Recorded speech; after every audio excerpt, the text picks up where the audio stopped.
pushing on, but then you went too far. When your ship has sailed and all your dreams are lost, everything is wrong, you feel like it's your fault. Just remember, I will be there for you, baby. Remember, there's nothing out there to get you, don't forget it. When life throws lemons, just call me. Just call me. Just call me.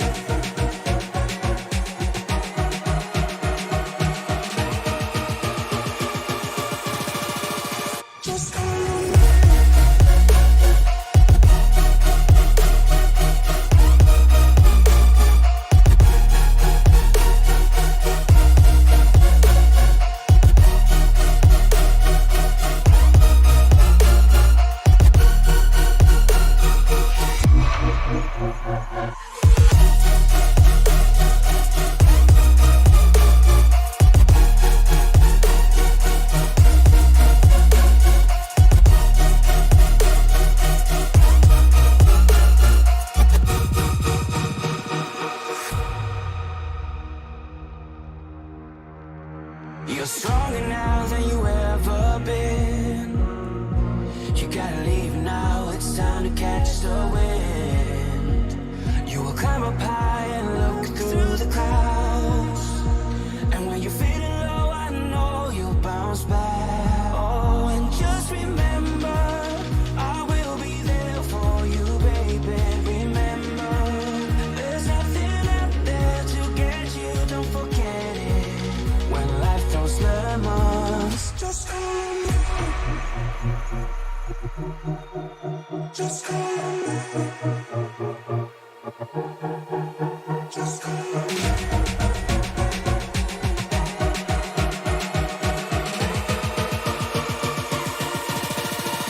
Just call me.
After what was an entertaining race last week at Richmond, we move to the great state of Alabama for the 10th round of the season here, and we are back with the classic Chevrolet SS cars from the Gen 6 era, and this is the Medieval Racing League. Good evening, everybody. Thank you for making us a part of your evening. My name is Sam Cavenna here with you for ESPN, and joining me in the booth once again is Mr. Tony Trapasso. And Tony, we got 18 drivers set to go for another race here tonight, and they're going to be speeding things up again here tonight. Yeah, absolutely. I mean, 18, it doesn't sound like much, but when you think about it, it's just the right amount to have in this car at this track. You know, these guys are getting ready to turn it loose right now. There's a few guys out on track with their opening salvos in qualifying, and you can tell the guys that know how to plate race and the guys that aren't really sure how to plate race, because the guys that know how to do it are right up near that safer barrier trying to get this car as wound up as they possibly can to get their one flyer in, as they've got 2 timed laps in qualifying. That's true, as we're looking at Brennan Biesinger just making his way out on track right now in the number 68, and Biesinger has been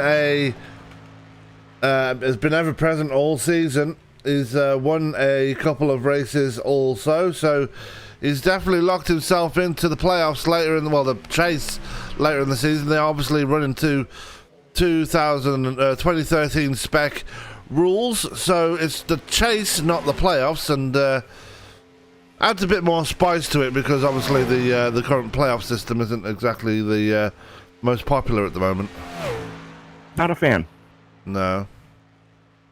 But Ryan Izal currently at the top of the board right now. We'll get the ticker up on your screen for you right there, as we have about 7 minutes left to go in this one. So Brian Fine just jumping up to the lead there. Jordan Collins will be the next one to jump up if he can get a good time. And no, he only gets up to second place. So Collins only getting up to second. Izal back up to third. Burke now up to P4.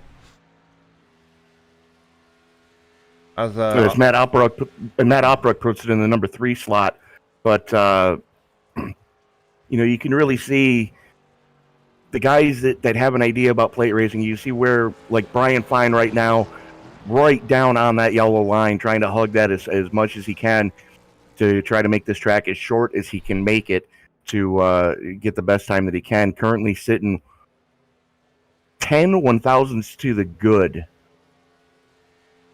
Yeah. And lap number 2, not going to improve for him. Looks like his first lap was a little bit... No, it wasn't. What the hell?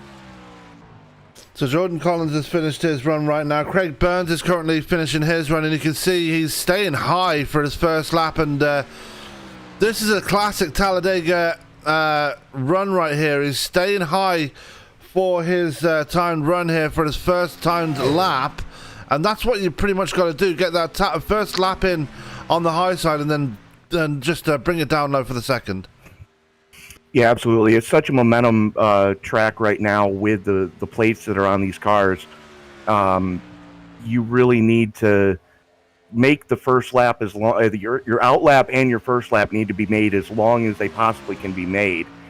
So you'll see guys on their first lap just right up next to that safer barrier, and then coming across the stripe, they'll suck it down onto that yellow line, and second lap they're going to let it eat, and you try to get the car as wound up as you possibly can on that first time lap. So Brian Fine currently has the pole with a lead of just 1/100th of a second over Jordan Collins. Chad Biesinger in second. Brennan Biesinger up to P4 now. So the two Biesingers, father and son. Father third, son fourth. So they're doing okay for now, as we're still looking at Craig Burns at the moment, just trying to complete his second lap, and you can see right now he is absolutely hugging that inside line right now as he comes down to complete the second lap. And that's what you need to do at a place like this. You definitely don't want to put it on the apron, because these cars are already on the ragged edge. And second lap for Burns, going to jump him up to fourth quick. Nice. Yep, so that was the second lap that was more important for him than the first, as here comes Briggs Swope now coming through the tri-oval. And he's going to put his first lap down on the board, and you can already see he's starting to make his way down low on the track, and he's going to do exactly the same thing as what Craig Burns did, I should imagine. As he does, he goes down to that yellow line as expected. Yeah, absolutely. And he was using the banking going into one to kind of give that car a little bit of a speed burst going into this final timed lap. But the thing that's really impressive right now, Sam, top 11 separated by 1/10 of a second. Yeah, and it's always basically it's always just that close around Talladega, with it being a super speedway. Everybody's just literally on top of each other. Yeah, absolutely. But when you think about the speeds that these guys are traveling, that's a car length. That's the difference between the front bumper and the rear bumper of one of these cars. Yeah. It is top 11 within a car length of each other. Yeah, it is just that close as Briggs Swope does cross the line. He only gets P12 though, and that's the difference. If you're not hugging that yellow line, and unfortunately, I don't think Briggs Swope was. He was not quite on that yellow line. It was more or less middle of the lane, and that's just as that was what was crucial to that time. He just was not hugging that yellow line coming around the track right now. I believe that was his second one in the books, and he's going to bring it back into pit road. No, he's on his second one right now. Okay, fair enough. So, bringing it out of turn number 4, coming to the tri-oval section. Now, remember, ladies and gentlemen, the start-finish line here at Talladega is not in the same general location as it is at most other tracks. It's right there at the exit of pit road. So that's going to, second lap for Swope, going to bring him up to 5th quick. And a shocking qualifying right now. Two of the fastest drivers we've seen all season, Michael Sheffield and Trevor Massetti, going to be starting shotgun on the field here tonight. They're a pretty surprising time for both of those guys, especially for Trevor Massetti, who was actually the winner last week.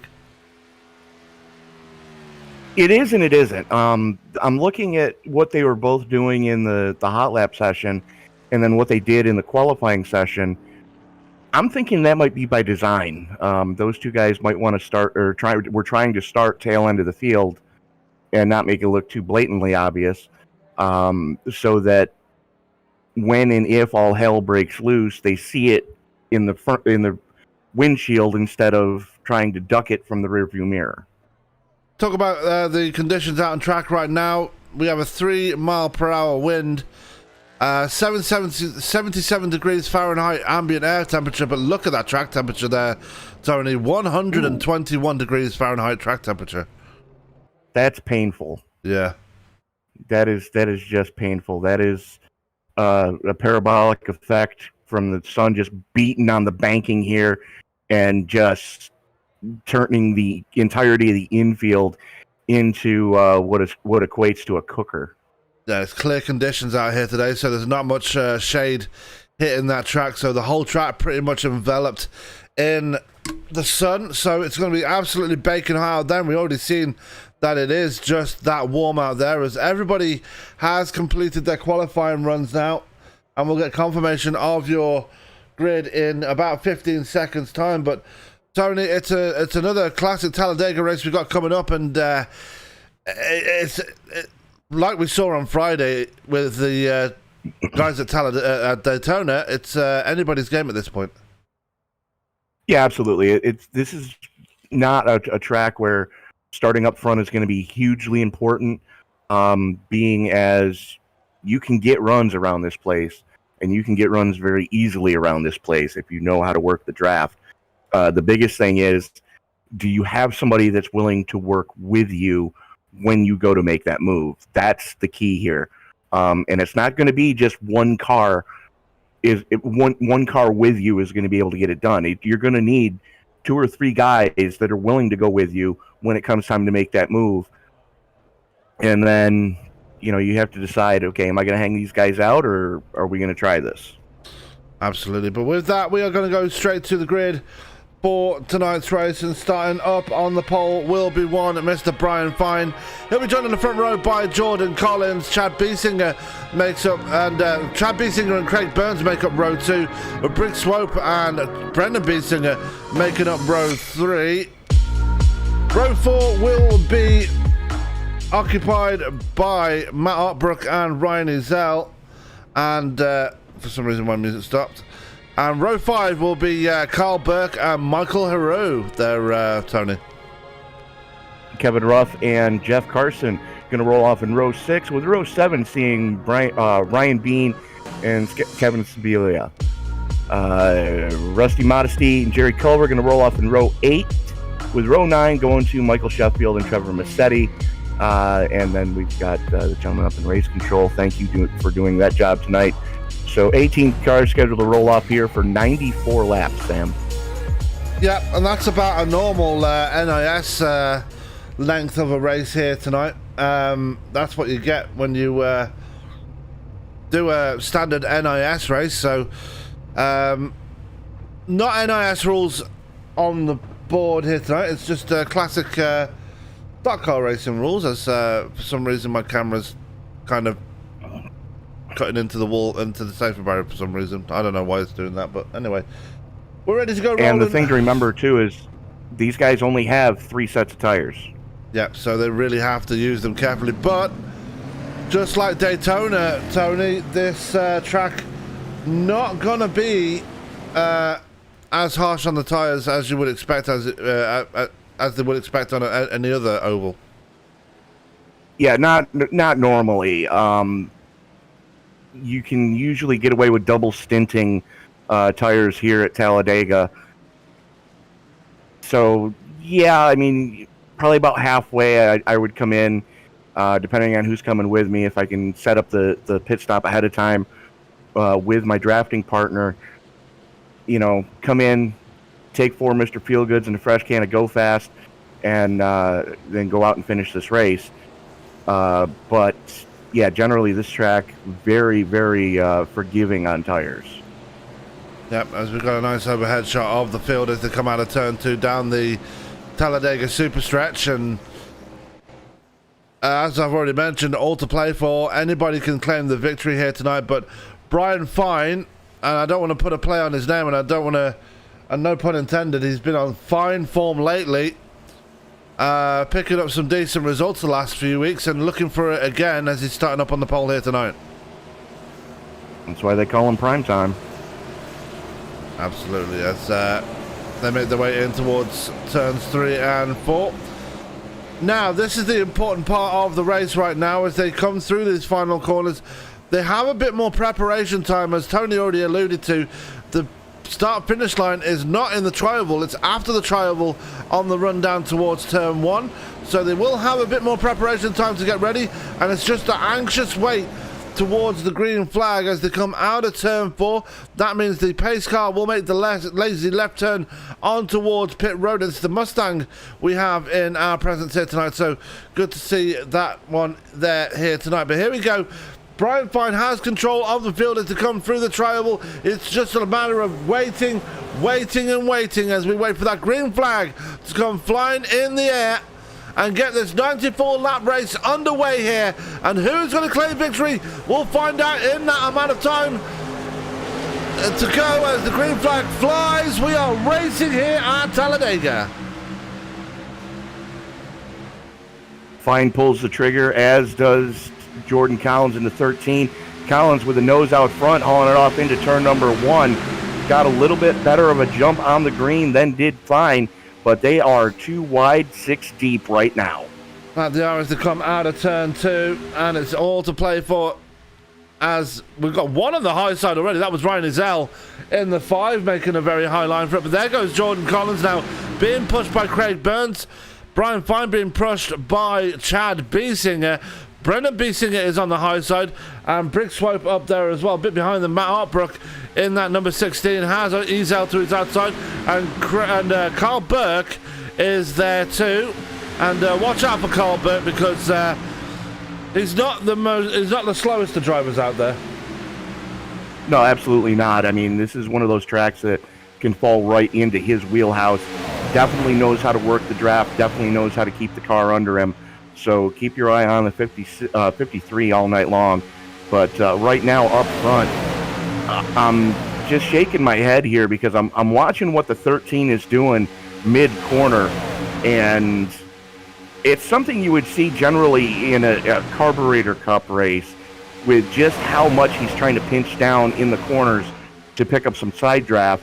Nose out front right now as he's getting a great shove from Craig Burns in the 48. They come off of turn number 4, drag race through the trial right now as Collins and Burns in lockstep right now. They seem to have a little bit better of an advantage as the 13 drops down in front of Brian Fine and just hangs the 48 out to dry. So give that lap to Jordan Collins in the 13. Yeah, and already Craig Burns starting to fall backwards now. He's only got Brendan Biesinger for company up there on that second line. I see Matt Otbrook trying to get to the back of him as Ryan Ezell has a moment coming out of turn 2. Yeah, absolutely. You got a little contact coming off of turn 2, chase it down the track. Gonna need to get back up before the corner. There we go. Safely back into track, as right now it's still just a freight train at the front of this thing with Collins, Fine, Biesinger, and Swope, your top 4. Yeah, Swope making a good account for himself already as here comes Brian Fine. Big run to the outside there as he's got Craig Burns giving him a push now, and he's going to try and make his way back to the front here as Burns leads the third lap of the night. They come through turns 1 and 2. It wasn't Burns leading that lap, it was actually Jordan Collins. I apologise. There goes Brian Fine back to the point now after getting another push. Craig Burns left out to dry once again. Yeah, no, Brian Fine was being scored as the leader at that last time across the stripe. 8 1/1000ths of a second between Fine and Collins. As that outside lane is starting to make some headway. They figured out what they need to do, and right now, Brendan Biesinger giving a good shove to Craig Burns, trying to get him back up there as Brian Fine continues to show the way on the low side. Oh, he does as they come across the line once again, and Craig Burns trying to make some headway on that high side. Carl Burke, and I believe that is Cameron. No, it's not Cameron Ruff. I believe that's Michael Haru's up there as well in the Lavoie machine. Matt Otbrook in the number 16 is right there. And 3 wide. Brian Fine get caught in the sucker hole there, and that's not where you want to be this early in the race. Absolutely not. He's going to have to try to get into one of the lines. Looks like Carl Burke giving him a hole on the outside lane if he wants it. Not really a hole on the inside lane as Burke drops down to pick up Fine, as everybody hanging Otbrook out to dry right now. That they are, as now Jordan Collins back to the point again. He's got Chad Biesinger right behind him, and Craig Burns, despite the big move on the high side, not really paying off for him, still playing catch up on that outside line, and Otbrook still in that third lane right there, not able to find a gap down. Yeah, that's the worst feeling in the world, is to when you go to make a move and just get hung out to dry like that. It's like, great, I'm going to lose about 6 or 7 spots here. And that's exactly what Otbrook did. Went from 4th to 12th. Wow, 12th. So he lost 8 spots in total because of that, and he's still falling backwards. He's lost the back of Michael Haru already. There's Rusty Modesty to his inside, right behind Calvin Ruff as they complete another lap. We're already on lap 7 here at Talladega. This race already starting to go by very quickly as Craig Burns finally gets the push he needs to the front, just not going to come down. That's going to be a missed opportunity there for the 48. Well, he had the lead at the line, so still a drag race right now, and apparently he's just working with Biesinger right now. Doesn't want to hang the 68 out to dry, as both Biesingers are sitting in the pusher position.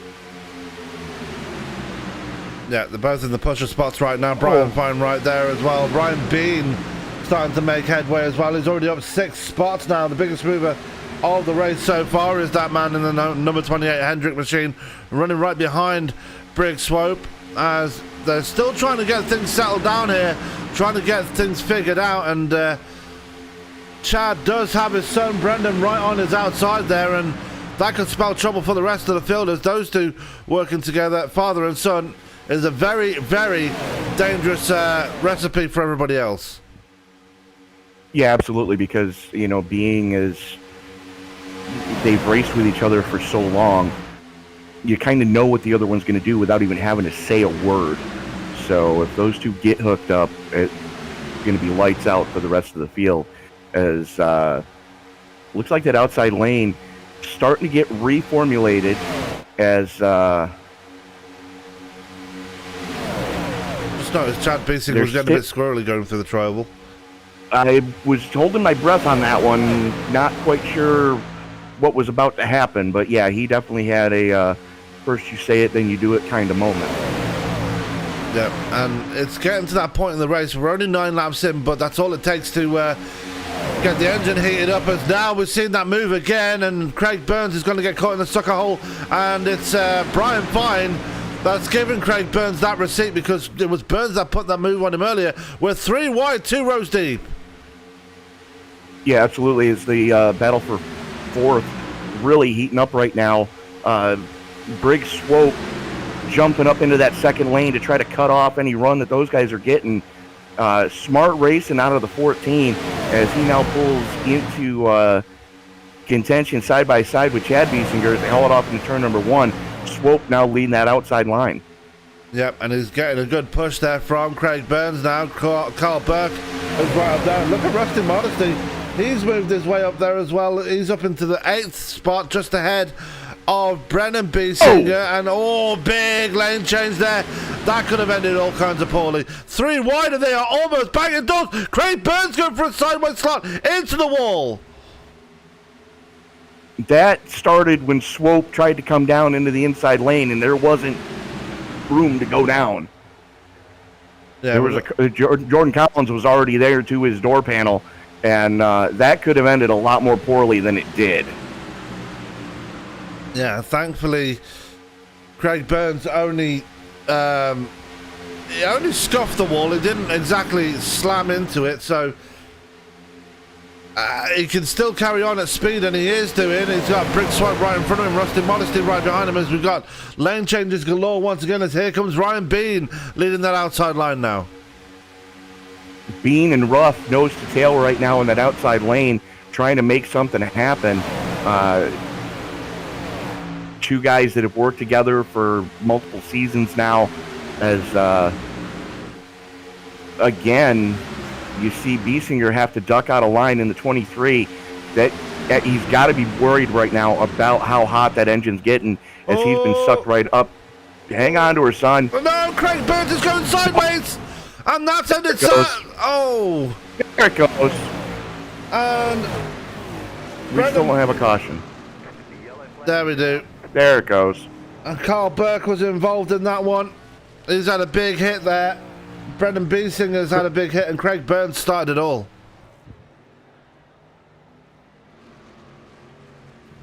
Wow. I don't even know where to begin. Burke towed it back to the pits. I think he hand grenaded the engine. Yeah, the big hit for Craig Burns as well. Brendan Biesinger into the wall as well. So 3 cars involved in that one. And I think it was a situation. We're going to go back and take a look at it on the overhead cam right there. It looked as though Briggs Swope was trying to block the progression from Craig Burns. And then Burns coming back down kind of took the air off Rusty Modesty's nose. Modesty returned the favour and took the air off his rear spoiler. And that's what swung Craig Burns around.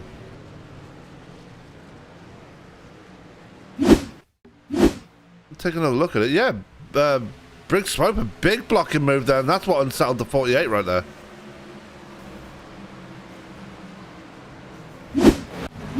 Actually, he just got loose going through the tri-oval. Yeah. And Burns tried to check up to stay off him, and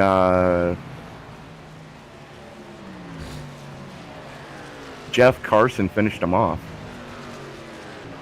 Yeah. So Brian Bean took the lead just before that happened as well. as I believe Carl Burke has called it a night already. Yes, he has. So that's the second week in a row Carl Burke has failed to make it past 20 laps. That's not a good time there for the 53.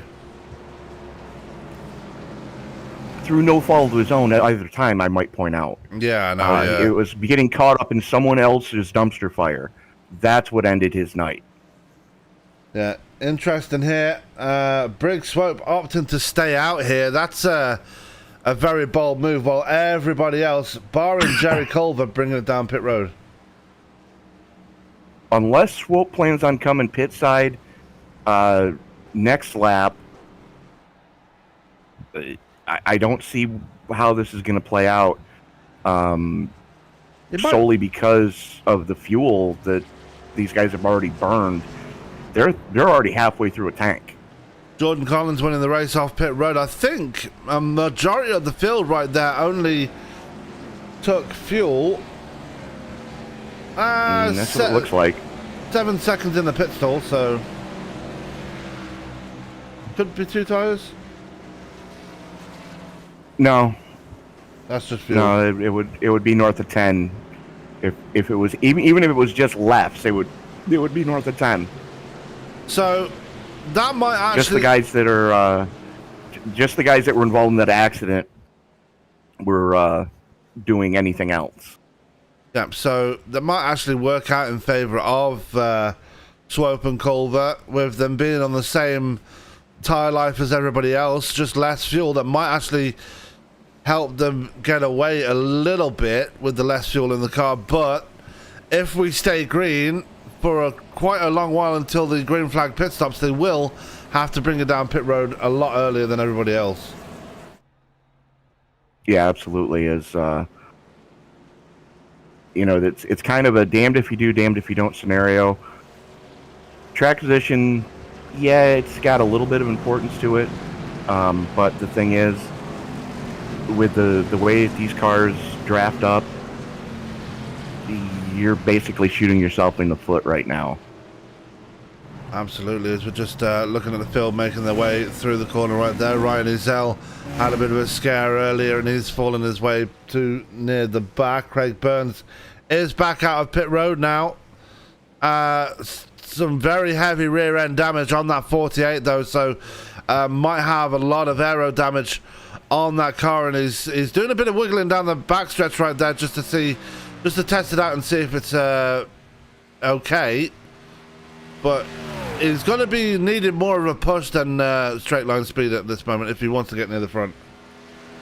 Yeah, absolutely. He's going to have to just about jump the start as Biesinger finally down and away as well. So of the 18 that started this thing, we still have 17 in the race. Carl Burke, the only one to put it in retirement, as he headlonged into the inside safer barrier, a la Kyle Busch a couple years ago. 2015, if I remember rightly. At Daytona, yeah. Yeah, that was an amazing season because he broke his leg doing that. Mm-hmm. And he came back and won the championship, so pretty darn impressive for Kyle Busch. And I know he's a very controversial figure. I know a lot of people weren't happy about him winning at Pocono tonight, but if the talent's there, it's going to show, and it definitely does for him.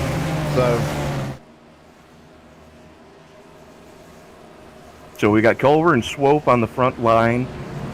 Bean and Collins going to roll off in row 2. Chad Biesinger and Kevin Ruff, row 3. Michael Heroux, Matt Opbrook, row 4. Row 5 going to see Kevin Sibilia and Brian Fine. Yeah, Fine falling. Row 5. Yeah, Fine falling back to that 5th row. Fell back because he got caught in the sucker hole at one point and then fell back again after being caught up on the high side. Then you got Massetti, Sheffield, Carson, Ezell, Burns, Modesty, and Biesinger. As Tony, for the first time tonight, we're going to let you get them going again here tonight. Excuse me. As the pace car works out of turn number 4, it's going to get ready to make that lazy left turn on the pit road. Now, remember, once the green flag came out, leader now controls the restarts. The only thing is you've got to be smart about it, as if you get too much of a jump on a restart, you're a sitting duck by the time you get to the back straightaway, as pace car is below the yellow line, so Swope can pull the trigger anytime he feels comfortable doing so. As they work their way into the tri-oval and into the restart zone where the green flag will come out by the end of it. There's the first stripe, there's the second stripe, there's the green flag, and we are back underway, and Swope just shot himself in the foot. Yeah, making an early run right there. Thankfully, he's got Culver right behind him, and already Jordan Collins putting the move on Ryan Bean and getting ahead of him. Actually, Collins won the race out of pit road, so he stays ahead of Ryan Bean. Cameron Ruff is in P5 right there, just ahead of Chad Biesinger, and already on the attack on the outside is Ryan Bean, as he looks to make his way to the front for the first time tonight. Well, he got such a great draft going into turn one with the cars in front of him punching such a big hole in the air that he had no choice but to jump out to that outside lane, or else he was going to run Jordan Collins flat over on the exit of 2. Yeah, and we're seeing some kind of gentleman's agreement here, because right behind him once again is Cameron Rupp, and they've been working together pretty well so far tonight as they come through the tri-oval down towards the line. Give that lap to Brick Swope, but it's very close between Bean and Swope as they come flying off in towards turn 1. Culver still keeping strong up on that inside line. Ruff is still on that outside line. Look at Matt Opbrook up to P5 right now. Good restart for him so far as they come down the backstretch. Now, we've seen Opbrook and Ruff work together in the past, so look for them to kind of get linked up here if they can get rid of the 28 of Bean. But Bean right now in lockstep with Ruff, so 4 cars on that outside lane. If Opbrook can get to the back of Ruff and help them out, it's definitely going to help the cause of that outside lane. Right, though, Opbrook ducking out right there, looking to get some cool air to the radiator section. Give that lap to the 28 of Ryan Bean. Yeah, and he still has a nose out in front as they make their way through turns 1 and 2. I want to give a mention to Craig Burns and Brendan Biesinger. Burns and Biesinger losing the draft very quickly, and Biesinger already back in pit road. I think he knows himself that car is not race-worthy right now. Yeah, absolutely not, as he had a big shunt in that melee. Caught the inside safer barrier hard. That team did everything they could to try to keep him on the lead lap, and unfortunately, he is going to go a lap down here as still trying to get that car fixed. Yeah, meanwhile, back in the front, Culver having a bit of a moment there through the tri-oval. And the NRA number 3, just ahead of Jordan Collins, is fallen back into the pack now. He's fallen back to P7 with Michael Haru trying to make a lane for himself through the middle, and it looks like Opbrook is going to get caught on that outside line again, and that's the second time he's fallen foul to that here tonight in this race. And you can't really keep getting caught up there. How many more times is he going to get caught up there before he realizes that he doesn't need to be up there? Well, it's the thing is he gets a run and then nobody wants to go with him. Yeah. And that's the problem that he's having, is he's working the draft well. It's just he doesn't have any help right now. And, that's definitely a dejecting feeling, as Jerry Culver up into the number 2 slot in the NRA 3. So good on you, Jerry. Yeah. Rock of the National Rifles Association sponsorship on his car with the Stars and Stripes, obviously, coming up in about 7 days time. We will have 1 week. Yep, it is the 4th of July, so we're going to be seeing those Stars and Stripes becoming more prevalent on the cars as we get closer to it. And obviously we are running the Stars and Stripes on our logo as well, so with it, the driver's not the only ones getting patriotic in this up and coming week. Kind of surprising coming from a Pommy Brit to say that, Sam. Well, when you run a company that's populated mostly by Americans, then you kind of have to give in. So Yeah. What'd you say to me a couple years ago? Happy Treason Day. Yeah, I say it as a joke before people try and lynch me. Oh, big moment there for Cameron Ruff. That was a scary moment. Got a little bump coming off a two, had to chase it down the track. Everybody taking evasive action as we've got 3 lanes going into turn number 3. They finally get that one sorted out as that has hurt Jerry Culver as he's dropping back like a stone right now as he got shuffled to that outside line. Yeah, and I said earlier the tyres may not be a factor in this one, but they will have an effect on you if you run too long on them. And then, unfortunately, he's just been caught out right there. Those tyres finally falling off the cliff on that number 3. Yeah, absolutely. You're looking at it. Yeah, you are. Yeah. I can do math. 13 lap difference between the tires on both Swope and Culver to the rest of the field. Actually, no, I take that back. I don't think anybody actually took tires that last time. It's just they've got to start worrying about fuel mileage now as they're getting close to being bingo. Brendan Biesinger has put his car on the hauler. He is done for the night, and we kind of saw that from that last restart. Cameron Ruff, I don't know how he's keeping it up there after that last that scary moment he had on the previous lap, but he's still up there. But the problem is he's got no help on that high side. The only help that's up there is, I believe that's Matt Otbrook and oh, here they come. Here comes Briggs Swope, Matt Otbrook, and Michael Haru once again. Yeah, absolutely. As Haru drops out to try to get a little bit of cool air to that radiator, and here comes Opbrook again to the outside lane as Ruff doing everything he can to try to side draft as Fine jumps up in front of him to try to get a push from Ruff. Prime time Brian Fine is what we've started calling him here on ESPN, and this is why we're calling this because he just always seems to be at the front and always seems to try and put on a show here. In the last few weeks, he's been really putting on a show as he's trying to do the same here again tonight. He's already on the outside of Ryan Bean, getting that push he needs from Cameron Ruff, and does not get the lap led at the line, but next time around he might actually get it as we already start lap 24 of 94. Yeah, absolutely. A little bit late to get the real good push, as now him and Ruff are in lockstep, and they've also got the help from the 14 of Swope and the 16 of Opbrook up there to try to help their cause, as not able to make it happen through 3 and 4. It's going to be a drag race coming through the tri-oval, though. Now it looks like Briggs Swope is going to give up on that outside line. He's going to slot in behind Chad Biesinger, and now Fine does not have the help he needs up there right now. That means Brian Bean is going to lead another lap right here as they cross the line. Jordan Collins giving him one heck of a push as he comes flying in towards turn 1.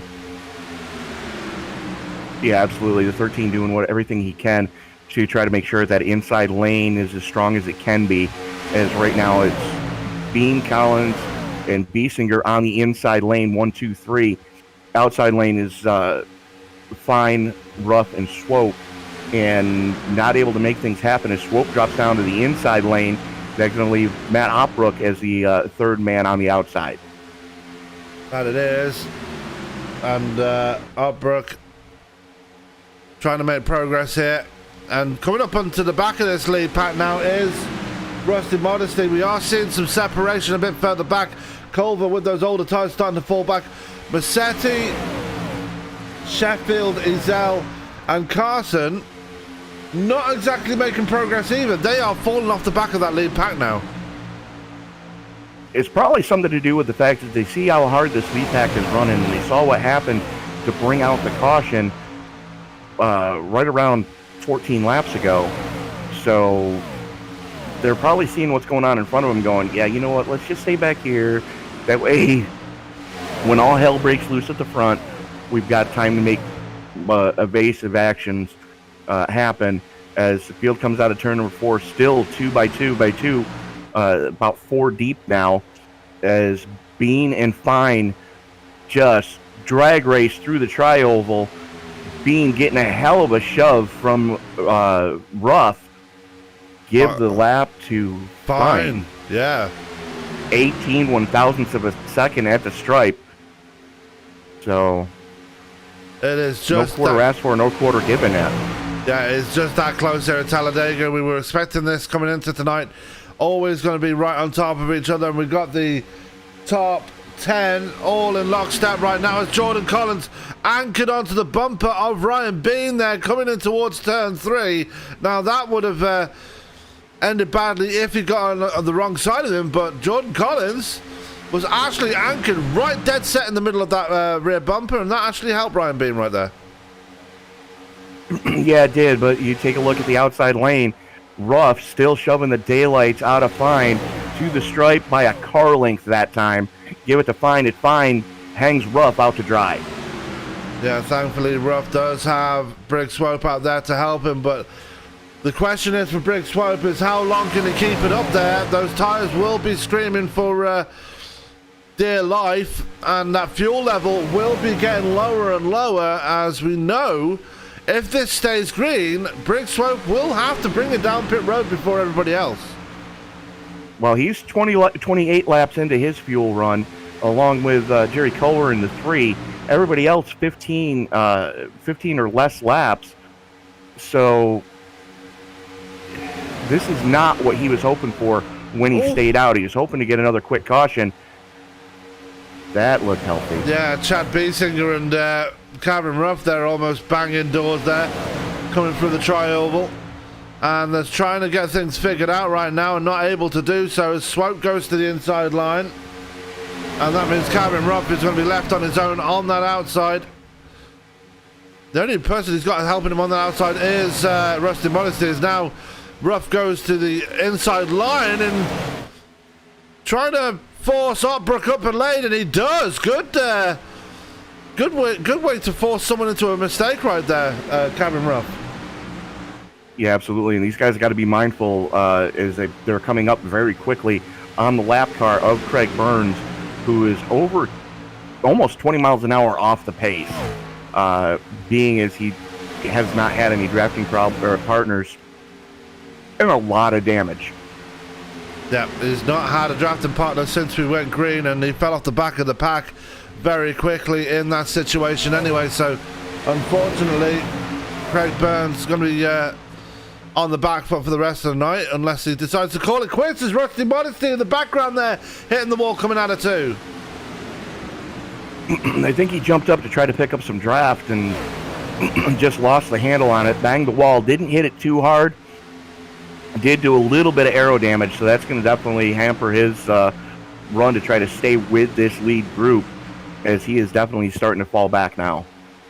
Track temperature has dropped by 6 degrees. It's now 115 degrees Fahrenheit on the surface, so it's getting a bit cooler out there. Still very hot and sticky on the track, as if you try and walk on that track right now, I can guarantee your shoes will be sticking to the surface, because that tarmac is going to be very soft, and it's going to be like walking on flypaper, pretty much.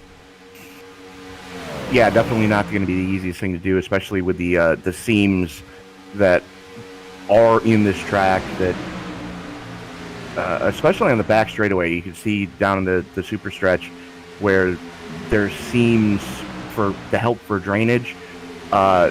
There's tar in the middle of those, and it's gonna be like walking through glue. That it is.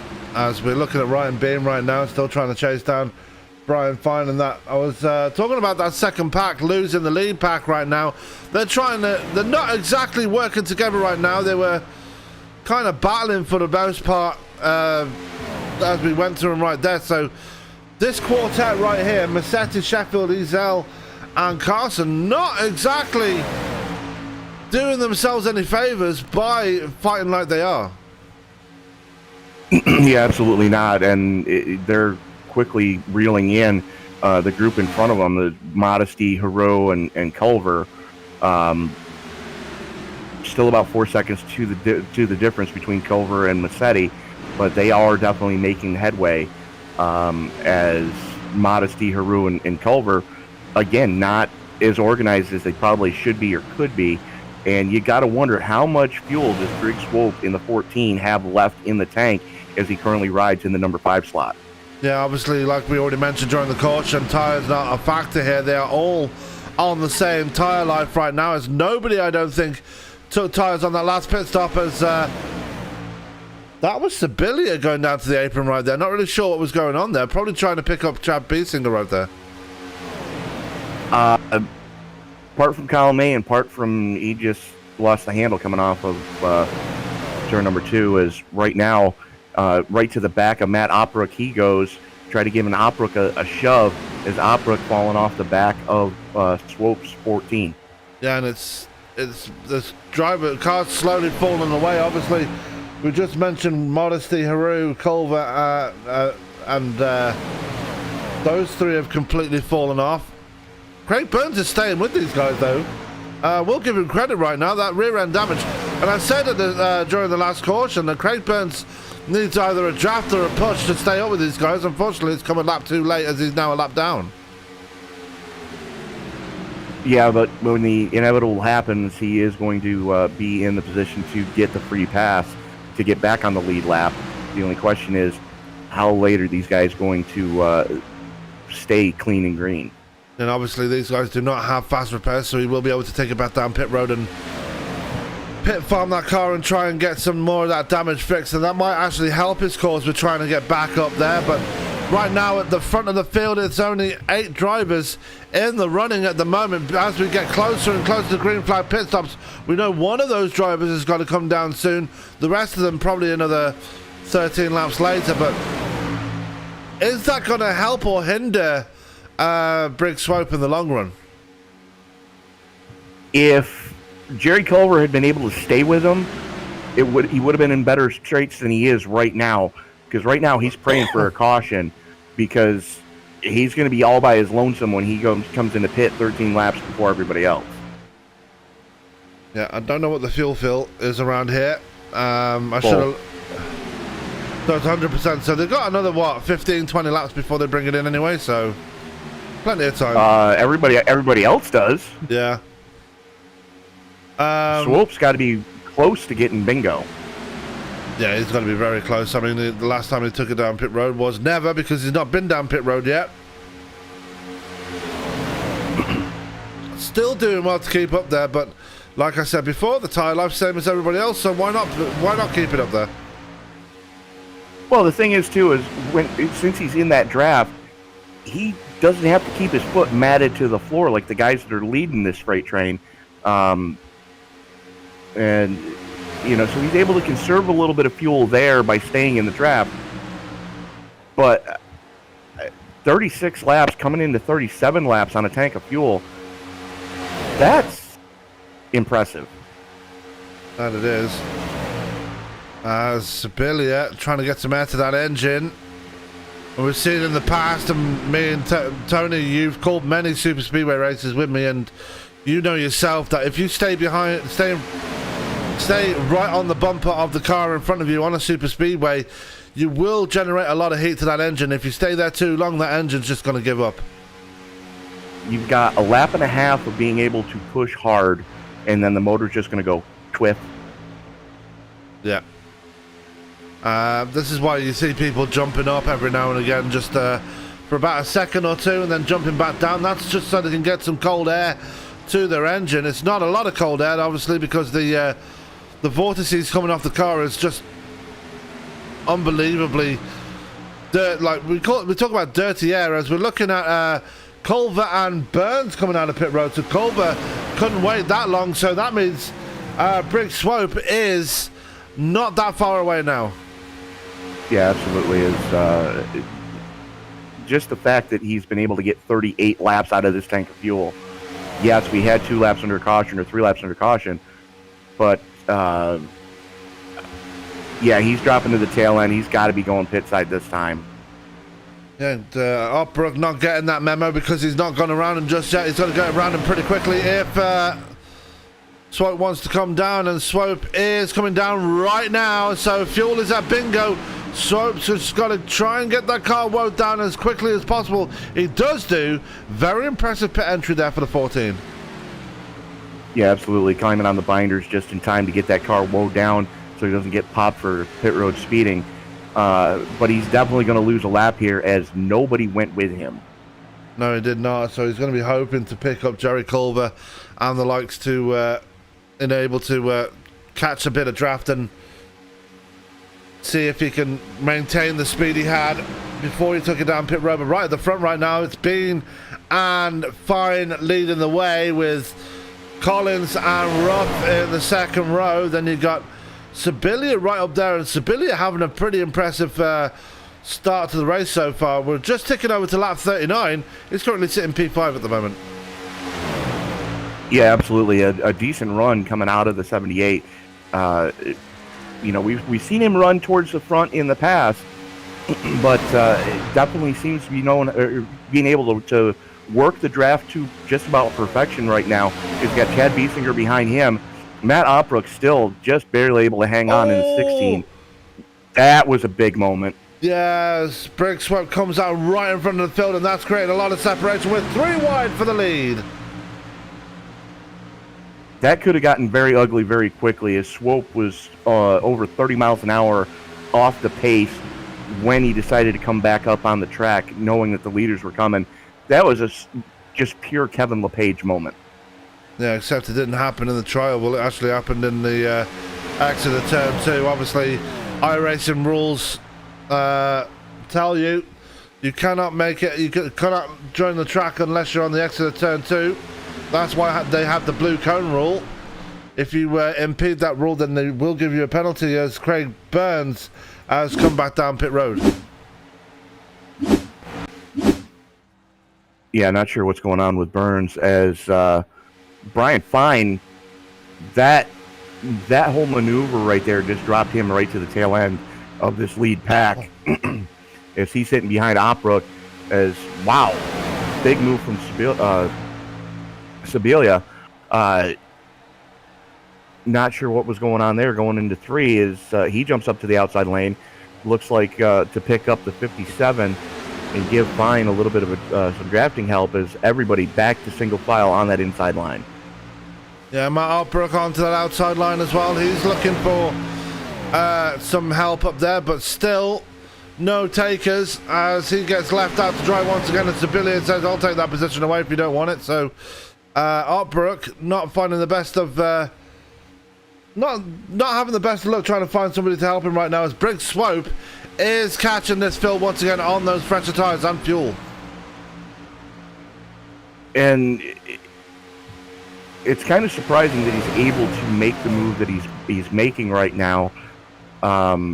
He got very lucky that nobody ran him over coming off of pit road, but he's able to get just enough of draft to try to reel these guys in as Burns back down pit road.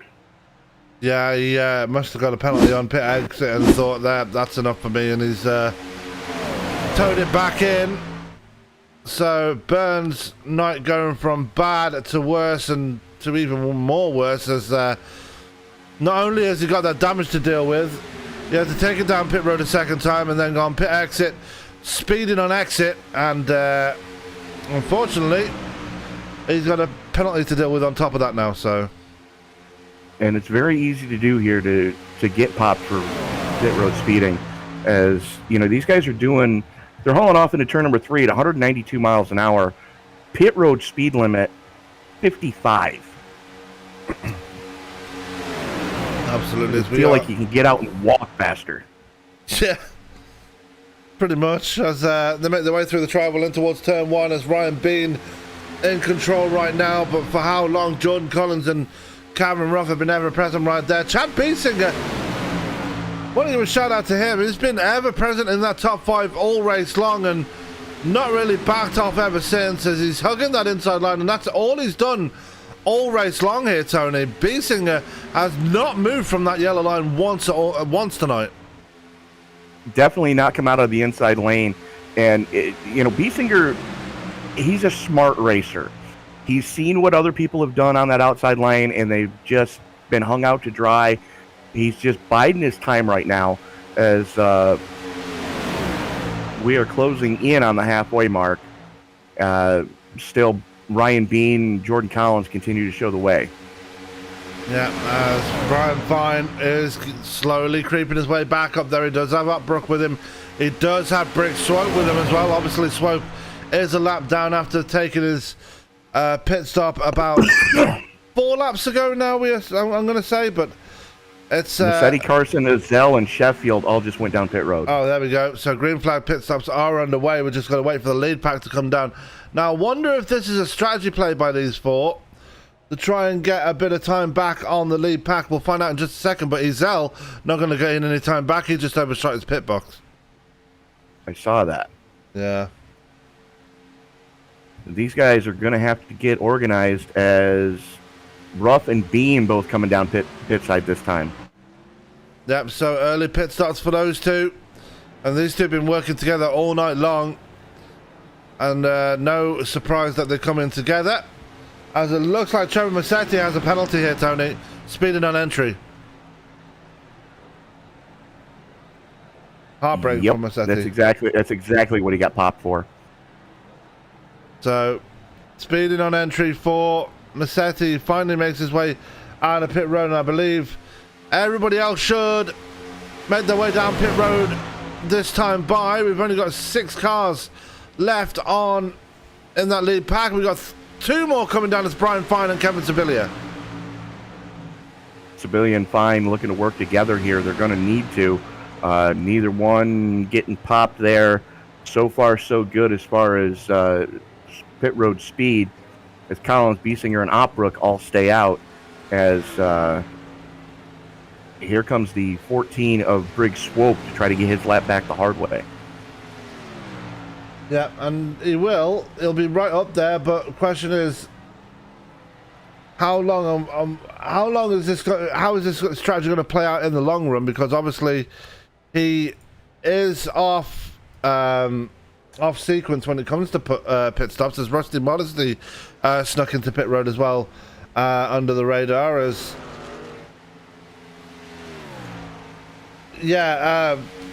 Swipes are off sequence, as is Jerry Culver. So it's going to be interesting to see how that plays out when it gets to the end of the race here. Yeah, absolutely. Is right now those guys are looking at about 8-lap difference between themselves and everybody else, where it was a 13-lap difference. And if you look in front of this lead pack of cars, heavy traffic in front of them. Yep, that's Kevin Sibilia. In front of him, he'll be pulling away from these guys. Obviously, he's on fresh tyres, as is everybody else up there as well. So, still a lot of drivers still to come down pit road. Jordan Collins, Chad Biesinger, Matt Artbrook has not come down yet. Neither has Michael Haru. And Haru has fallen well off the back of the lead pack right now. Artbrook, Biesinger and Collins opting to stay out longer. Now, we've seen in the past that if you stay out too long, this could help, hurt your race, and they don't want to leave it out too long there. Even if we're on a super speedway, it could still hurt them. Well, that last lap was a 49.9 for Collins and 49.8, 8.9 for Biesinger. You take a look at the guys that just came in. Fastest of them is going to be Briggs Swope in the 14. Everybody else north of 50 seconds on that last lap. Yeah, as the lead 3 still don't bring it down to pit road. They make it way through the tri-oval. As Collins going to look to the outside of Brian Fine right now, as Fine has somehow lost all that draft that he had before, and has just been swallowed up by the lead pack. Yeah, absolutely. Is you got Sibilia and I have no idea who the other car is. That's Massetti up there as well. Is that Massetti? Yeah, that's okay.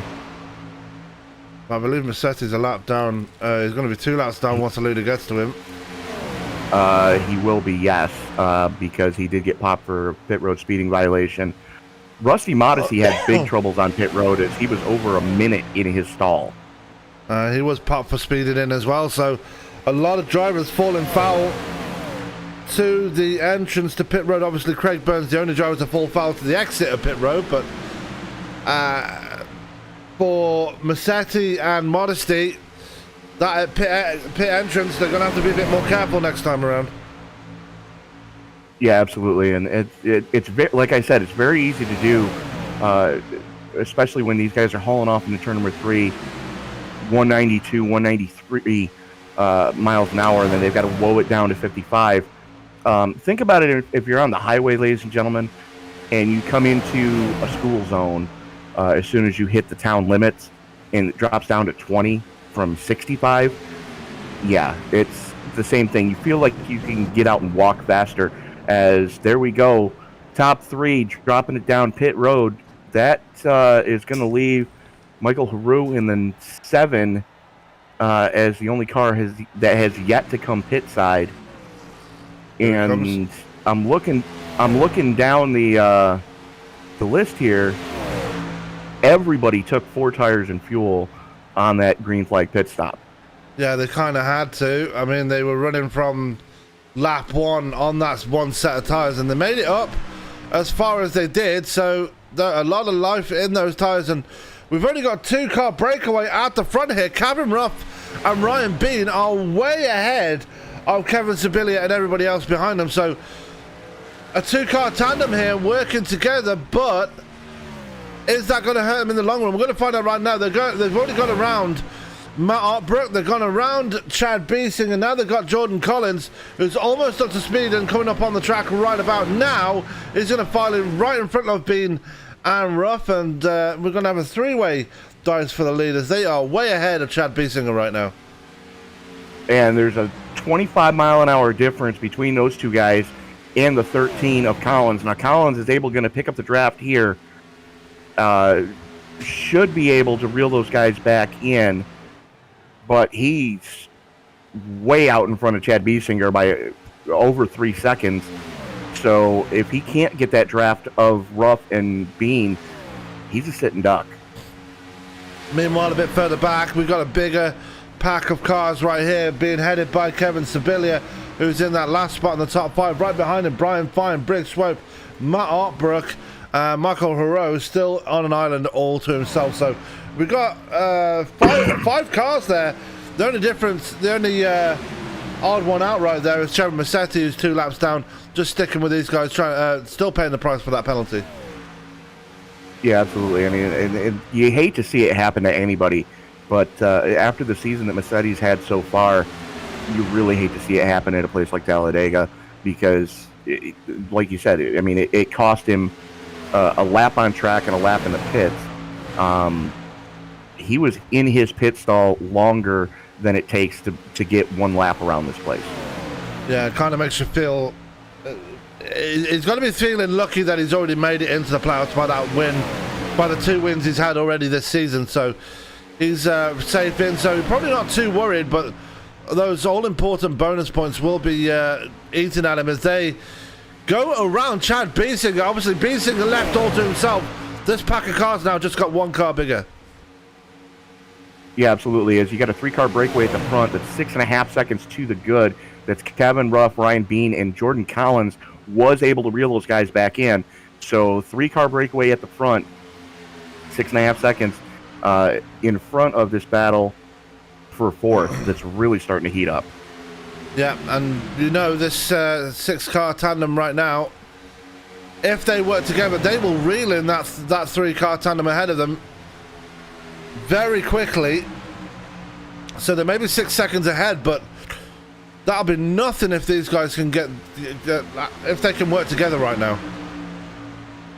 And from the looks of it, they're not working together as effectively as they can, as Briggs Swope not in line, trying to get a second lane going for some odd reason, as Matt Opbrook picks him up on the outside, but still not a big help as they are too wide going into turn number 3. That they are, and if I was Briggs Swope right now, I'd let Beesinger have the inside line and just file in behind them and just work as a singular unit, run single file and try and catch that top 3, because if they don't, that top 3 is just going to walk away right now, and the gap is even bigger now. It's about 7 seconds. And for some reason, the 7 of Hero just got black flagged. Oh dear. So Hero. And if you'll give me a second, I will go ask why. Yeah, so Stephen Baldwin Jr., the man that's in the race control booth, opting to give Michael Hero a black flag here as we're focused on the top 3 right now. Cameron Ruff, you're currently your leader, followed by Ryan Bean, as we're looking at, I believe that is Michael Sheffield coming back into pit road as well. So Sheffield having a few issues here. So Ruff, Bean and Collins your top 3. Then you've got Briggs Swope leading the second pack right now as he goes around the outside of Kevin Sibilia. Albrook and Massetti not exactly playing ball right now, as these guys really need to catch up. They are 8 seconds now behind the top 3 and dropping time very quickly. Yeah, this is very weird that these guys aren't trying to, work better together than they are. I mean, yes, you've got type A personalities. Nobody wants to follow anybody else, but you've got to race smart at this point in the race, as we're working lap 57, coming into 58 of 94. So there's Opbrook and Massetti able to get out front, but these guys still not organized in this second pack. No, and that pass by Albrook and Massetti creating a bit of separation here, and that's probably going to give them a nice bit of breathing room, cool the engines down a little bit. Then they should work together now. They're all in single file. If they don't, then there's some serious miscommunication amongst those guys right now, and they really need to get that gap down.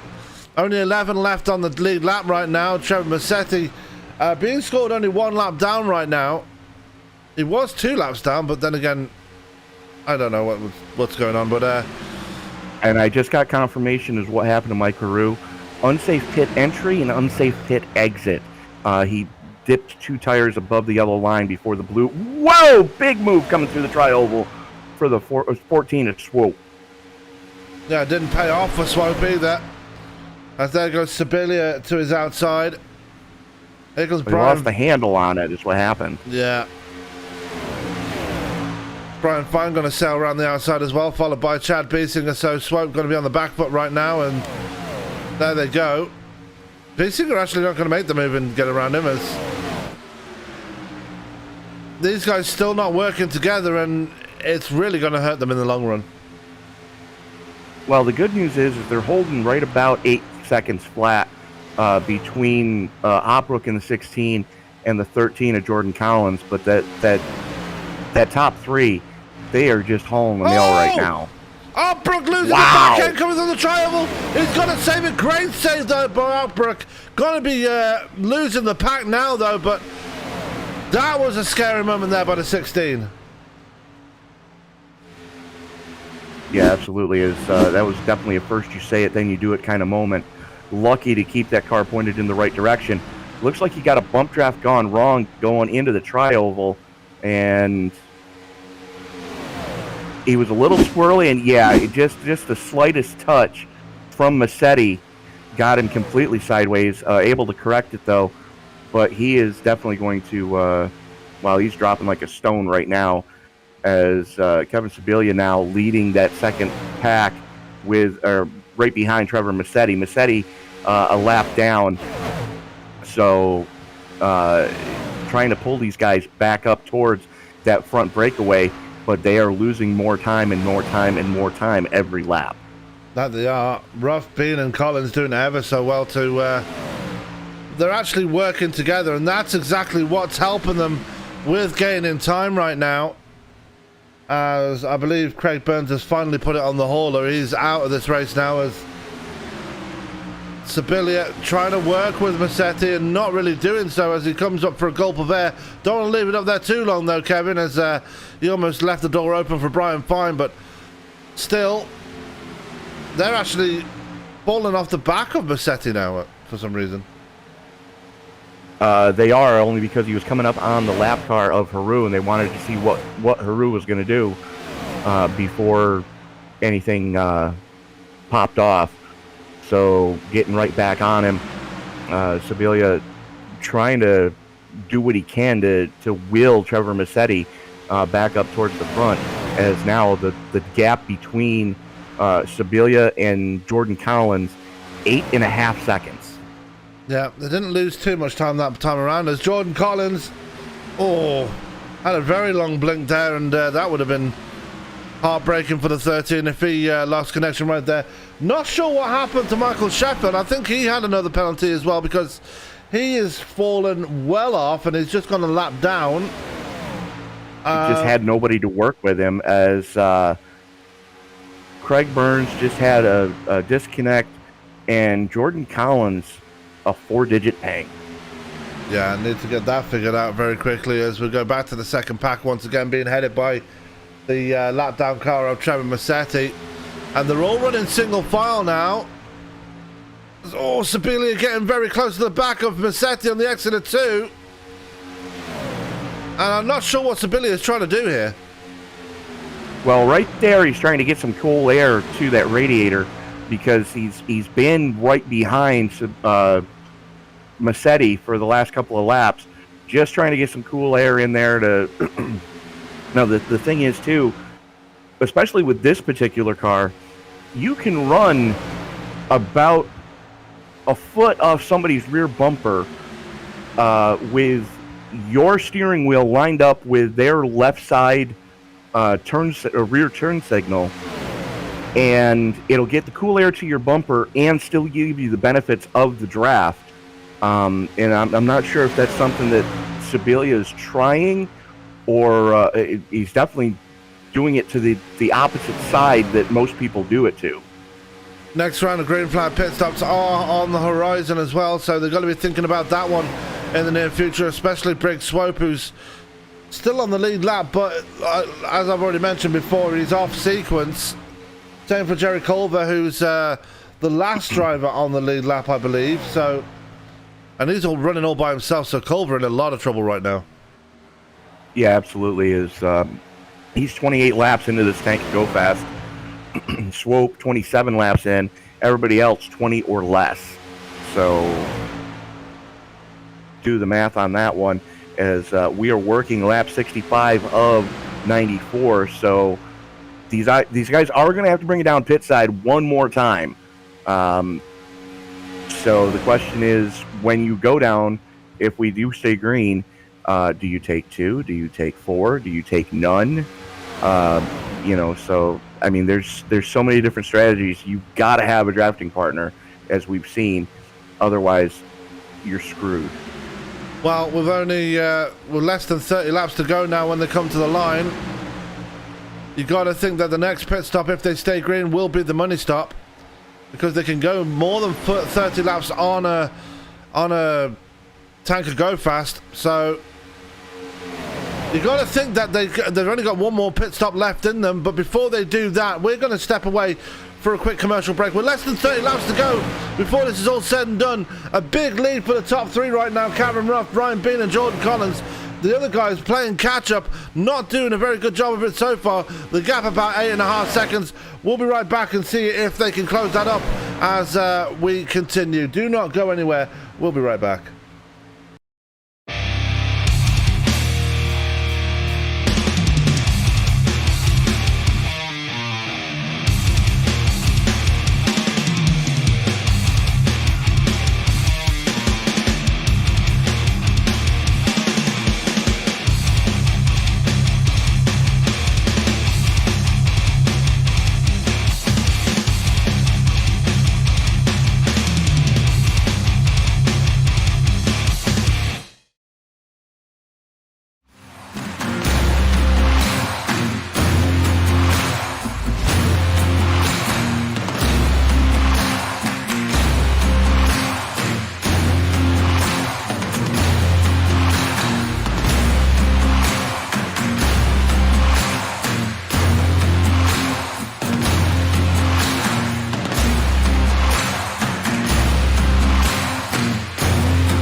Welcome back to Talladega as we are 22 laps to go here in this one, and we have a 5-car, well, we did have a 5-car breakaway at the front, but Jerry Culver just bringing it down to pit road as he's just coming down the pit road right in front of the lead pack again, and that's not the first time that's happened here tonight, as I believe that's Trevor Massetti right behind him as well.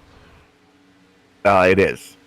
Massetti going with Culver to at least give him some sort of help, as I can't see who that is. That's Sheffield dropping off the back of the 13 of Collins now, as this lead pack of Ruff, Bean, and Collins, your top three, 10 seconds to the good over Kevin Sibilia, who sits in the number 4 position, as he's trying to lead that freight train. And those guys are having nothing but problems trying to get back up to this lead pack. Yeah, because they're not working together. I mean, you see Brig Swope up the side, on the high side right there, just not playing ball with everybody else, and just trying to get around him. Wants to lead this second pack, but it's not going to work out for him. He's not getting any help up there. He's not going to get around him so easily. So I'm not sure what his strategy is here, but yeah, everybody else in lockstep except for Brig Swope right now.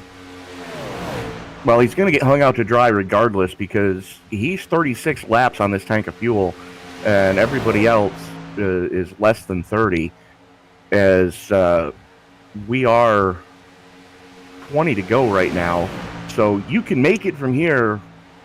The big question is, and from the looks of it, Sam, everybody that has gone back down pit road has either taken 2 or 4 tires. Culver took 4, Massetti took 2 to get back up with him, and so far those are the only 2 that have blinked so far.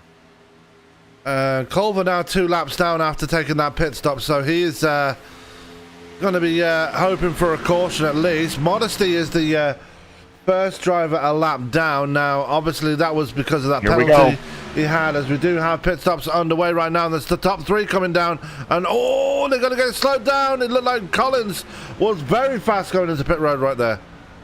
Just barely able to get it woed down in time. It's going to be a judgment call for the iRacing officials to see what happens here, as Ruff and Bean are both in their pit stall. Collins just hitting his stall now.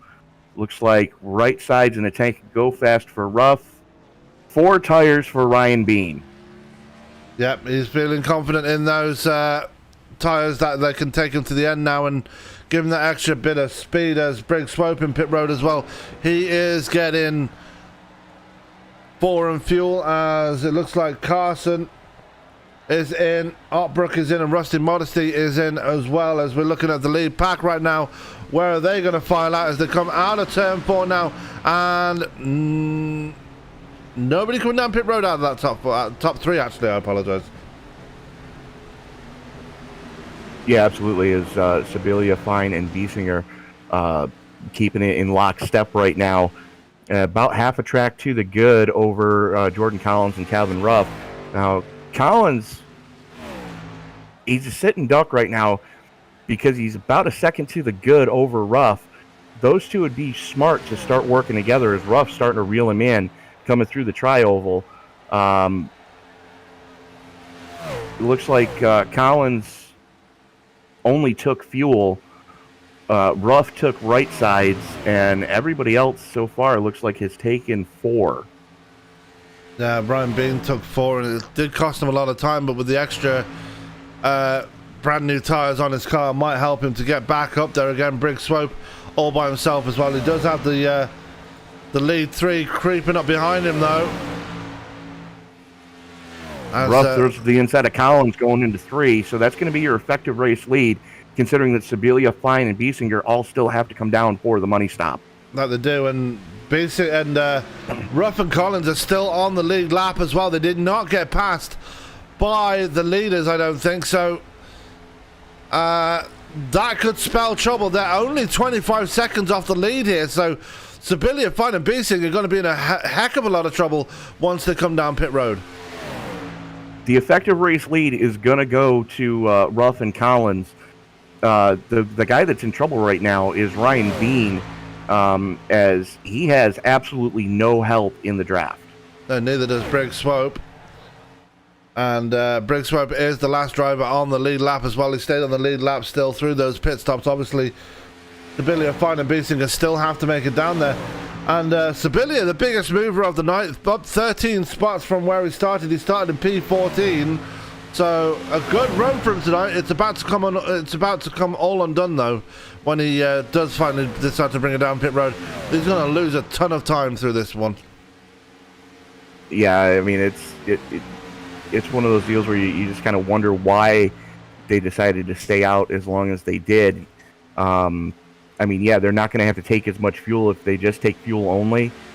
They're not going to have to take as much fuel as everybody else did to make it to the finish line, as we are 15 to go. 16.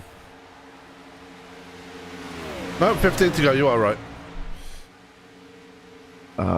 With Sibilia still showing the way, Brian Fine sits in second, Chad Biesinger in third, and they've got a 26, almost 27 second gap back to the 13 of Brian Collins, who is slugging it out with Kevin Ruff right now for that number 4 spot currently.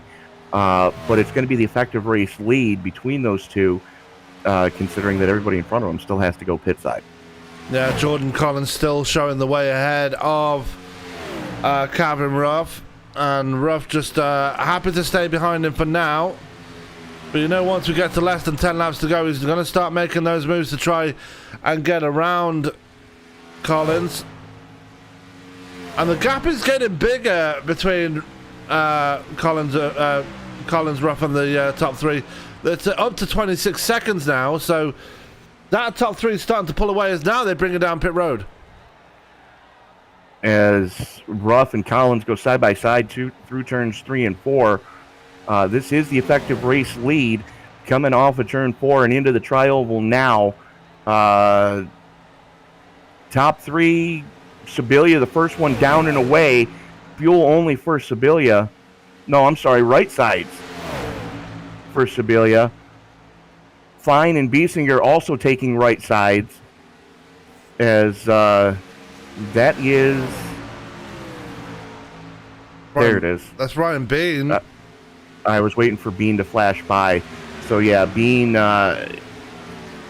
definitely getting the nod right now, as he's got a lot of help behind him. 3 cars there working together. Now, mind you, he's the only one on the lead lap of those 3 cars, but he's got help behind him. Yeah, he does, and he was all by himself for the longest part after his pit stop, but he does have Culver and Sheffield right behind him, so Bean might have a bit of more of a boost than he thinks now as he tries to catch up to Ruff and Collins. And will that help him out? Because Collins and Ruff are not exactly working with each other right now. Bean does have 2 very capable drivers pushing him right now in Culver and Sheffield, as Culver jumps up for a gulp of air for his radiator. Yeah, he kind of has to at this point, because he's been sucked right up to the back of Ryan Bean for so long. You've got to get fresh air to that radiator, because as soon as that water temp goes into the red, the oil temp's going to join it very soon, and you're going to have the same thing that happened to Ryan Ezell about 12 laps ago, and you just see a puff of smoke coming down the back straightaway, and you have no power in that engine.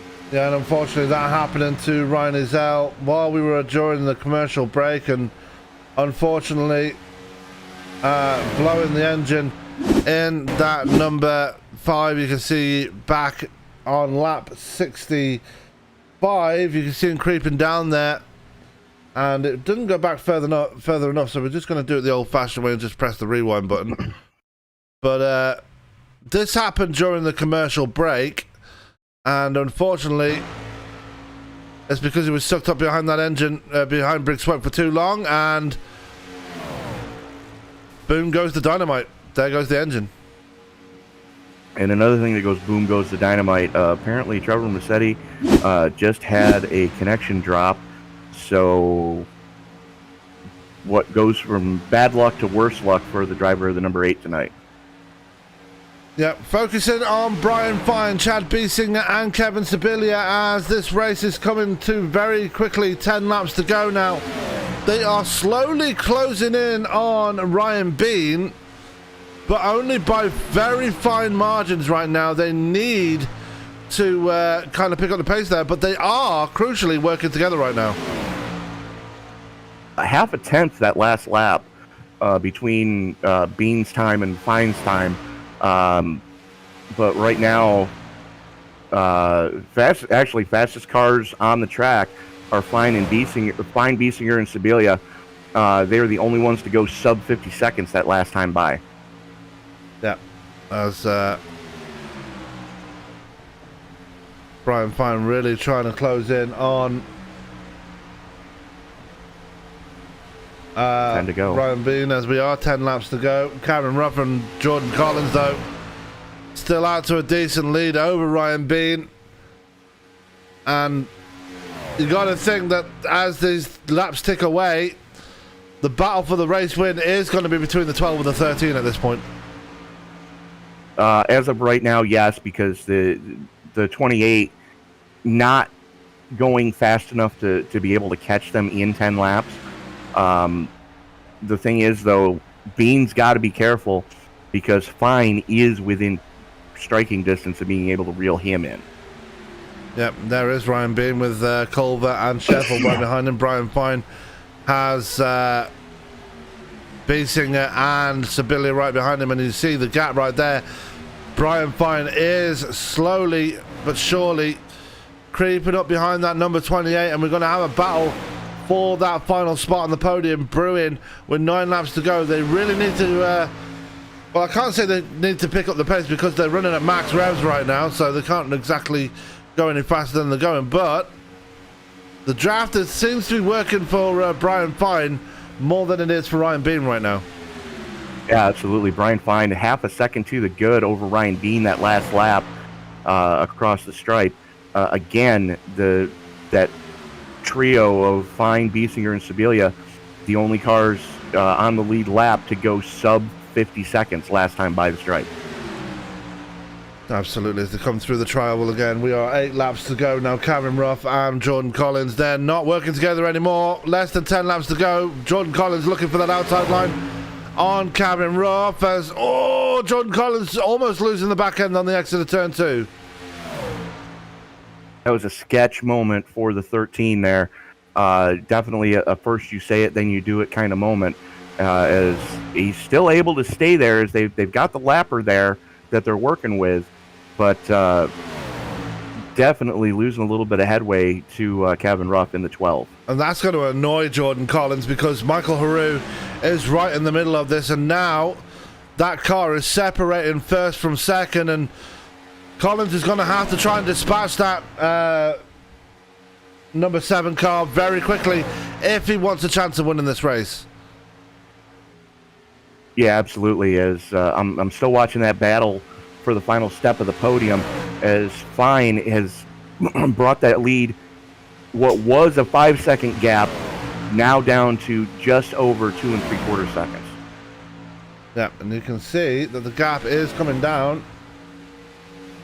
just on the screen right there. There is Ryan Bean, there is Brian Fine, and it's just that close, and it's getting down. Once they get within a second, that's when they pick up the draft, and that's when they really will roll, reel in these 3 cars in front of them. Brian Fine driving like a man possessed right now, getting a very good push though from Chad Biesinger and from Kevin Sibilia. Collins back to the lead. Yeah, Collins is back to the lead, albeit temporarily. Trying to get around Haru, but Haru not playing ball right now. Yeah, Haru not playing nice, but Brian Fine almost a full second to the good over Ryan Bean that last lap, and they've got the draft. They've got the draft now, and Katie bar the door because wow, Brian Fine 200 miles an hour into turn number 3. Yeah, you don't normally get those kind of speeds in these modern cars, but we just got it right there. Brian Fine really wants that last spot on the podium. If he's not going to get a win, he's going to get a podium at least. But you can't count out Chad Biesinger and Kevin Sibilia either, as we are now 5 laps to go. We got one off right there. Didn't quite see who that was, and we're under caution. It was Jordan Collins. Jordan Collins in trouble. Holy crap. And he lost it going through the tri-oval. Went through the infield. Couldn't control the car. Trying to save it. Went back up on the track. And, oh, that was Michael Sheffield that caught him right there. Yeah, Sheffield just caught a race car to the face. Yeah. And we're going to go back and see exactly what caused that. And Jordan Collins making a very aggressive move to the outside of Kevin Ruff right there. And was there contact? That's the question. We've gone back pretty far because we saw before it happened that Jordan Collins was making a very aggressive outside move to Michael Roux. There was contact down the backstretch in towards turn 3. Now we're going to find out exactly where the where the incident started right here as Collins lost the outside line to Haru coming through the tri-oval. Tried to nick the inside line. And the back end just stepped out. Oh, and Haru got him. Haru clipped that left rear. And take a look at the evasive actions of Fine, Biesinger, and Sibilia. They did everything they could to stay off of that contact, and they now have 3 clean race cars. So Kevin Ruff, Ryan Bean, Brian Fine, Chad Biesinger, Kevin Sibilia, and Jeff Carson in the 9 as looks like Briggs Swope just got his lap back. Briggs Swope was actually still on the lead lap, so I think the Lucky Dog will go to Rusty Modesty.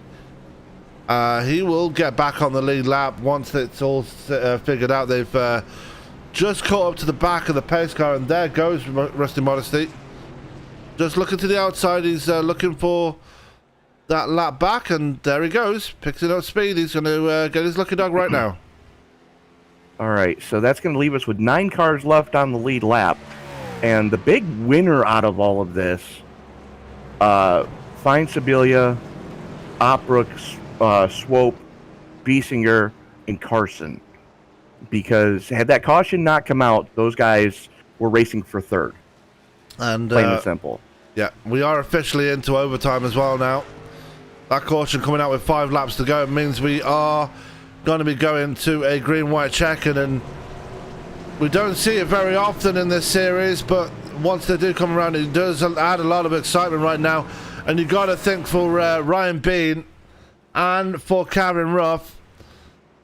Well, Bean's probably breathing a sigh of relief because he was being caught hand over fist by Brian Fine, but Kevin Ruff was not wanting to see that caution come out with those many laps left. Yeah, absolutely. If you're driver of the 12 right now, you're about ready to start kicking puppies. I mean, he had this race won. Just between him and Jordan Collins, the two, it was going to be your top 2 steps to the podium, and just unfortunately, neither one of them was really willing to play second fiddle in the closing laps, as just all hell broke loose, and it looks like Ruff gonna restart on the outside. Yeah, just to point out, Chad Biesinger, Jeff Carson, and Jerry Culver have all been down pit road. Obviously, Culver is a lap down, so he won't be in a factor. But watch for Biesinger and Carson. They took 4 in fuel during this caution, so they're going to be pretty fast on the restart. Well, they took 4. I'm not sure if they actually took fuel. Because they could have made it from here no problem without having to take fuel. So they probably just took the 4 tires, maybe just a little bit of fuel, just a splash to make sure you make it. But, yeah, definitely fresh tires. Going to be an advantage when we go back to green, trying to get back up to speed. But once they're up to speed, it's all who can play the aero game. I see Michael Haru was involved in that caution, just falling to the back there. Obviously, he's 3 laps down, so he's going to be falling to the back. Obviously, Rusty Modesty, who got mic check. Michael Sheffield has put it on the hauler. I thought you said mic check. Then I thought there was something wrong with my microphone. No. Yeah, and you got to think that Jordan Collins is pretty much done as well. But Rusty Modesty took his lucky dog. He's fallen to the back of the field as well. He's got some lap traffic to make his way through. But lights are off on the pace car right now. Tony, for the final time, hopefully here tonight, I would like you to get us going once again. This is going to be the first green-white checker of possibly 3. They've got 3 shots at this. Now, the deal is, if the leader crosses the start-finish line to take the white flag, that's the race. Other than that, we're going to rack them, stack them, and go it again, as it's going to be Ruff, Bean, Fine, Sibilia, Opbrook, Swope, Biesinger, Carson, and Modesty, your lead lap cars. So top 9, all the way back to the 9 of, the 6 of Modesty, who's going to be starting the tail end of this field. So this is going to be fun, as you've got 8 Type A personalities getting ready to drop the hammer here. Ryan Bean going to be restarting on the inside. Kevin Ruff, though, on the outside in the 12. That Goodyear Eagle, Racing Eagle, number 12, does have the button as the pace car makes the lazy left turn, dropping below the dropping below the yellow line. As Ruff has the button as they work their way into the tri-oval. Now watch for the stripes on the red stripes on the outside wall. That is your restart zone, and they pick it up a little bit early, rolling back into it. Ruff and Bean trying to work together, and Ruff may have shot himself in the foot, as Bean has a lot of help coming, as here comes Brian Fine and Matt Opbrook on the inside line. Yeah, it does have a lot of help coming, and Karen Ruff does have Kevin Sibilia on that outside. Here comes Chad Biesinger. I said watch out for him on the restart. He's already making some headway on that outside line with Kevin Sibilia, and Ruff going to be caught in the sucker hole. What can Chad Biesinger do here right now, as he's not going to get into the lead? He did get the clear. He's going to get the clear right behind Kevin Sibilia, though. Sibilia, your leader, as they come out of turn 4 right now. White flag going to be flying in the air, barring any troubles right now. They come down towards the line. Kevin Sibilia going to lead them to the white flag here. 2.6 miles to go. Sibilia's got to hang on, as there we go. That's Biesinger on the outside, or in the middle. No help, as the 26 or 28 of Bean getting help from the 12 of Ruff on the outside. So we are 3 wide down the back straightaway on the final lap. White flag in the air. There it goes. And that's going to be Biesinger, and that was Sibilia getting the worst of that one. But at the moment, it's Carson in the lead. Carson on the fresh tyres now, banging doors down with Ryan Bean as he come out of turn 4. Now it's the run down towards the line. Who's going to come out on top of this one? Bean going to cut the nose off, but it's going to be anybody's game as they come down to it. But Bean on the defensive. Here comes Cameron Ruff. Here comes Carson. Big wreck across the line. And who's got the win on that one? It's going to be Ryan Bean, who goes sideways across the line. But he won't complain too much. He gets the win. Ryan Bean, Calvin Ruff, Jeff Carson, your top 3. Chad Biesinger able to rebound for the number 4 slot. Rusty Modesty in 5th. Briggs Swope coming home in 6th. Brian Fine 7th. Matt Opbrook hanging on for 8th. Kevin Sibilia able to recoup and stay on the lead lap in 9th. Last car on the lead lap, Sibilia. Yeah, the night belongs to this one. Jerry Culver rounding out your top 10. Sorry. Yeah, Jordan Collins going to be scored in P11. He did finish the race in the end. Michael Haru in P12. Sheffield, your retirements tonight. A very big retirement list here for this one. Michael Sheffield, Trevor Massetti, Ryan Ezell, Craig Burns, Brendan Biesinger, Carl Burke. Your retirements here tonight, but the night belongs to this man, Ryan Bean, and probably the most unconventional way to win a race. Goes completely sideways and on two wheels and still gets the race win. Hey, doesn't matter if you're upside down, backwards, or on fire. A win is a win, and a win at Talladega is definitely something to, put a feather in your cap. Absolutely, as Bean going to be burning them down for this one, and why not? He's going to tear up the grass, and the groundskeeper not going to be very happy, but that man in the number 28 Hendrick machine not going to complain too much as he finishes. Well, he's not finished with this burnout. He's going to be very happy with this one. Yeah, absolutely, and you can't blame him. This is definitely one of those tracks that if you can survive Talladega and get the win, this is one of those cornerstone races in any series that we go to, because I mean, you and I have both had good success here at Talladega, and anytime you can survive it, that's something to write home about. Absolutely, and with that, we are going to go straight to our interviews for this one, and joining Tony right now from Victory Lane is the man that was, like I said, was sideways and on two wheels going across the line, but won't complain too much. It's a race winner, Mr. Ryan Bean. Ryan Bean, congratulations on surviving Talladega, coming home with the W, punching your ticket into the chase. Yeah, thanks. That all went to plan. Planned on ending it on two wheels, but no. I gotta thank my team, Kevin, pushing me all the way. I was hoping he could kind of get a run on me there. He needs a win to get in. I've got two already, but either way, great result for the team. 1-2, can't beat it. Well, coming into that final caution, it looked like it was going to be a podium or a battle for the win between Ruff and the 13 of Collins. And I don't know if you're aware of it or not, but the guys that were coming up behind you were reeling you in hand over fist. So it was going to be a slugfest for that final step of the podium.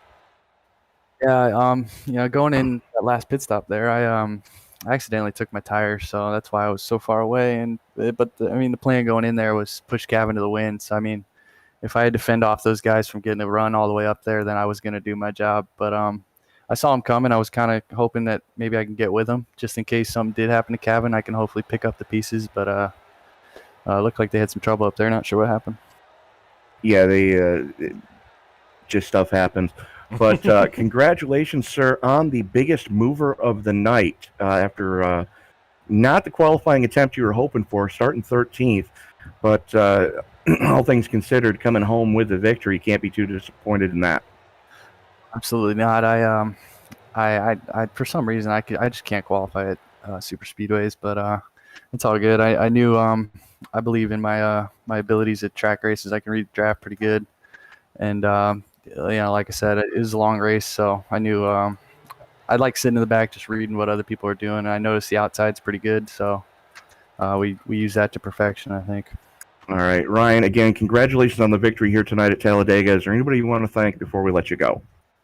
First and foremost, my team at front row, pushing me all day. I know Michael O'Hara was up there pushing Kevin for a little bit. Huge thanks to Kevin for pushing me. I can't thank him enough. He pushed me to the win at Daytona as well, and I owe him a lot. Thank you guys up in the booth. You guys put on a fantastic broadcast. Thank the league. They're some of the best guys I've ever raced with, and want to thank my brother who's watching. He just texted me saying nice win, so that was for you, man. All right, Ryan, we'll see you next week, and best of luck to you. Yes, sir. Have a good one, guys. That was Ryan Bean joining us from Victory Lane, and joining myself right now is the man that finished second in this race and was working with his teammate for the most part, just coming up short here tonight. That would be one Mr. Calvin Ruff. And Calvin, you came up short here tonight, but it was all about teamwork for yourself and Ryan Bean tonight. Obviously, your teammate coming out on top. Yeah, absolutely. I mean, obviously, I wanted to win the race, to kind of lock myself in for playoffs, but very happy with the outcome. If there was someone that I would want to push me and Rick to the finish line to win the thing, it would obviously be a teammate. I got a great pair of teammates, Brian Bean and Michael Harrow. We all had a strategy going into the race. We're pretty strong at restrictor plates as a team, and it shows, another 1-2 finish. We did it at Daytona. We did it here. We've got a really good team, so I couldn't thank my teammates more. Yeah, and just talk us through what happened while you were battling for the lead there. You were probably going to be pretty banging that steering wheel when you saw that caution come out with 5 to go, but what did you see in your rearview mirror? What happened to Jordan Collins behind you right there? What was your account of it? Honestly, going into that moment, me and Michael were sitting there talking, and I told Michael, and Michael, very respectful driver, and I'm glad to have him as a teammate. And I just told him, I said, don't hurt his chances of trying to compete with me for this win. I said, just help push me. I said, that's all I want. I said, don't get in his way. And Michael was holding his line, and Collins just slipped up. And Michael was telling me as it all happened, he was like, he's slipping up, and then he wrecked. And I always have fun racing with Jordan Collins. Jordan Collins is a hell of a racer. Me and him, we were banging to the start-finish line at Daytona, but he's a really good racer, and I just hate that happened. I was really looking forward to drag racing, with him to the start-finish line. But all in all, front row racing, 1-2 finish, good day in points. I'll take it. Absolutely, and with you guys taking next week off, in 2 weeks' time, we are off to Darlington for what is your own version of pretty much the Firecracker 400 at that track. What are your thoughts heading into that one? Going to be a pretty special one as you head to the Lady in Black. A lot of Darlington stripes. I just hope they're not mine. That's a very fun track to run. I've never ran them in these cars, and you and me both know how much of a handful these cars are, but it's so much fun because it's just a completely different challenge than today's Cup cars. So it's going to be very interesting. It's going to be a good track for Ryan Bean. I think Ryan Bean is very good at Darlington. And we just need to keep the momentum going. As a team, we're doing really good in points, with him locked in, and then I'm sitting there, points locked in right now at the season ended today. Just need to get Michael up there, and see what we can do with him. But all in all, front row racing, we're on a roll right now. Absolutely. And before I let you go and celebrate your 1-2 with Ryan here tonight, anybody you'd like to give a shout out to? Who's responsible for bringing that Goodyear Eagle to second place here tonight? Well, first off, I got to give a shout out to my teammates, Front Row Racing, who I work for in real life, that I absolutely love working for, and that is Goodyear. Love what I do. Wouldn't want to do anything else. Got to give out to my shout out to my girlfriend. She's not here tonight. She's at the lake with her mom and dad having a good time. So it's a little bit quieter in here tonight. But just give a shout out to her and Steve Capel and Ryan Azell. Without those guys, we wouldn't be able to do what we're doing here tonight. They always put together good race plans for everybody to enjoy here on the Evolution Racing Network. And last but not least, give you guys a big shout out. We appreciate you guys broadcasting this so we can go back and watch it, when we have family members that watch it as well. So thank you guys. You're very welcome. Well, Kevin, congratulations on the second place here tonight. Probably not the result you wanted with the big lead you had before that caution came out, but still second place good enough. More bonus points for you heading into the chase later in the season. Go away, get yourself a rest, and we'll catch you in 2 weeks' time. And try not to enjoy yourself too much on the 4th of July, right? Absolutely. You guys have a good 4th of July as well. Thank you. That's Cameron Ruff joining me in the booth right now. Joining Tony is the man that finished in third, and that was Jeff Carson. Very spirited run, but third place on the night. Tony is with him right now. Jeff Carson, all things considered, you can't be too disappointed bringing it home on the podium. No, not at all. I was, when that caution came out, I was kind of happy that I could catch back up because I was so far behind. So it kind of worked out in my favor there. Yeah, absolutely. I mean, you were one of the handful of cars, though, under that caution that came in and took your final set of tires. How big of a difference was it on the fresh meats as opposed to the 20-lap olds? It wasn't as loose. The older tires with the wear, you would get loose in the corners, especially the tri-oval at the front stretch. And with the fresh tires, I was able to not have to worry about it getting too loose through the corners. Well, we saw the fireworks happen on the back straightaway. Talk us through what you saw, because you were almost caught up in that. Yeah. Well, my teammate Chad, he was in the middle, hung out to dry there, and I was gonna pick him up, push him up front, and I think the air sucked him down into Kevin, and that ruined that there. And then just basically I was content where I was at, and there at the end, it's coming to the finish line. I had a little bit of a run, I just didn't time it right, and I hooked the right rear of Ryan trying to go up on the outside of him just a little bit. But all in all, I'm glad he got the win, because I felt bad when I got into him and spun him there. Well, we go into an off week next week for the holiday. Your thoughts as we return to go to the Lady in Black in 2 weeks? It's definitely going to be a tough track, and I'm sure there's going to be every one of the cars on there is going to have a Darlington stripe by the end. My goal is just to finish that race, be clean as I can, and patient, and just run the track as it is.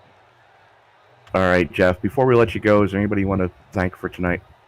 Thank you guys for putting on the broadcast, the league and the admin for putting the league together, my teammates, and my sponsors tonight.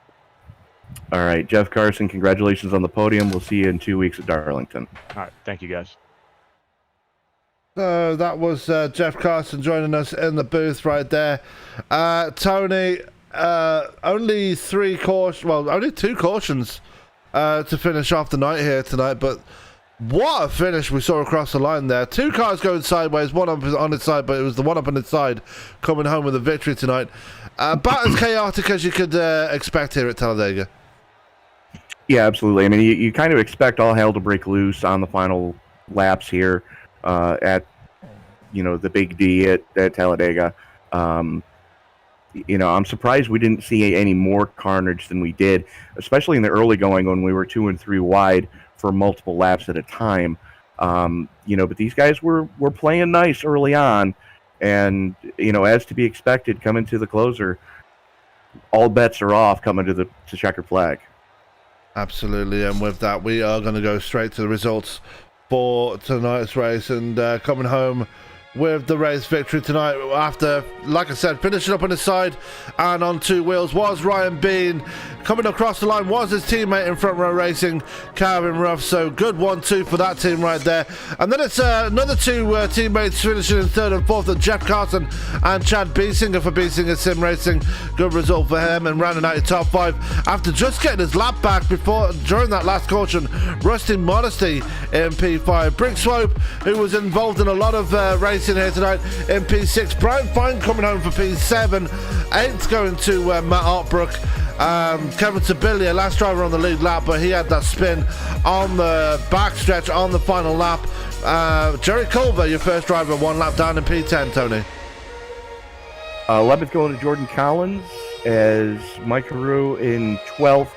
Mike Sheffield in 13th. 14th going to Trevor Massetti. Ryan Azell in 15th. 16th going to Craig Burns. Brandon Biesinger in 17th, and Carl Burke in 18th. And thank you to Steve for being up in race control. Yeah, big thank you to Stephen Baldwin for controlling proceedings here tonight. But that is going to do it for us tonight on ESPN. Coming up on your screens this coming week as we head into the 4th of July weekend. Tomorrow night we are with the Rowdy Energy Cup Series as they head to Pocono for the next round of their series. Next up on Tuesday, we have the return of the UK Sim Racing with their MX-5 Pro Series as they head to the Red Bull Ring. Wednesday, we have Endurance for Amateurs as they head to Hockenheim for the first time in their league's history. Thursday, we have USR8, and then on Saturday, we have the E-Formula Series as they take their turn heading to the Red Bull Ring. Well, that's going to do it for us here tonight. Great racing all around from all 18 drivers, but we are done here at Talladega as we need to go and get a rest ourselves. From myself, Sam Cooper-Bennett, from my broadcast partner, Mr. Tony Travasso, all that's left for me to say is keep it clean, keep it green. We will catch you live tomorrow night on ESPN and the iRacing Live portal for the Rally Energy Cup Series. Have a good night.